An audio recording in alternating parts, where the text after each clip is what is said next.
Hello again. Back about 1640-ish,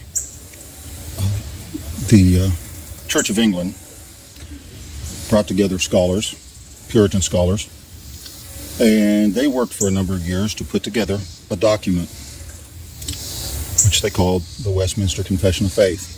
Basically 33 chapters, it's long, and history went on, and it is basically considered the chief document in the most Presbyterian or a lot of Presbyterian churches. Here's the irony. Having such a document, you would expect that a person going into ministry in one of these denominations would then need to start out by confessing that he agrees with this document. This is his platform from which he launches his ministry. This is the understanding that he has of these matters, so that the people who are sending him out, that are licensing him, know what he's made of. What I've seen over the last 40 or so years, an interesting curiosity, talking to different preachers and stuff, and they say, well, I agree with the Westminster Confession. And then they will say something about when they were called forth and had to stand there and had to say what they believed and stuff, and they would be asked, do you have any exceptions? And then they would say, I have the exception of, in this line, in this part of the confession, I disagree with what it says here. Okay. So he doesn't actually agree with the document. Well, let's look at the document just for a second. Everybody in the Church of England who wrote it didn't agree with each other on much of any of these particulars in the document. So they had to compromise the wording to get everybody to consent to what is going to be worded in the document. The way they wrote it had to be in a way that wouldn't exclude anybody in their group who was signing off on it.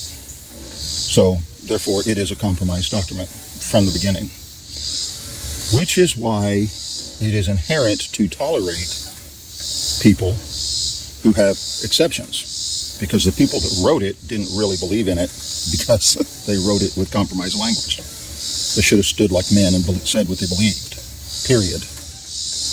But that's me. Now, the oddball thing is, you've got a minister here who claims adherence to the Westminster Confession of Faith with this set of exceptions that he doesn't agree with.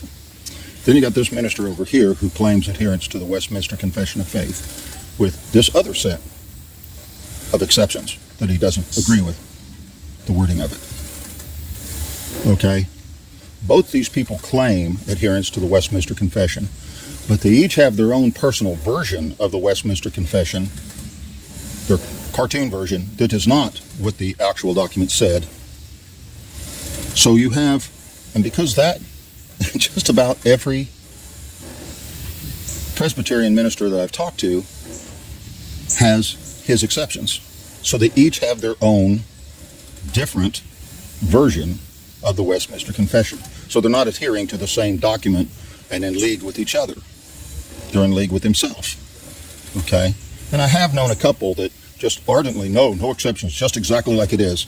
I believe that, the Westminster Confession. And you know what? You look at the rest of their personality, and they're kind of a needy guy. And they need something to be the daddy figure in their world. Something to be the fixed rock outside of their character. Neediness. And that's sad. So whenever I hear people bring up and try to speak with authority, and I hold to the Westminster Confession, I remember all this stuff, and I shake my head and say, this is why we are losing the battle. And by the way, if you want to get fastidious and persnicative and try to tell me all the details of this and that about the Westminster Confession and what you know that I don't know and act that way and stuff, thank you. You just proved my point. The church is one family.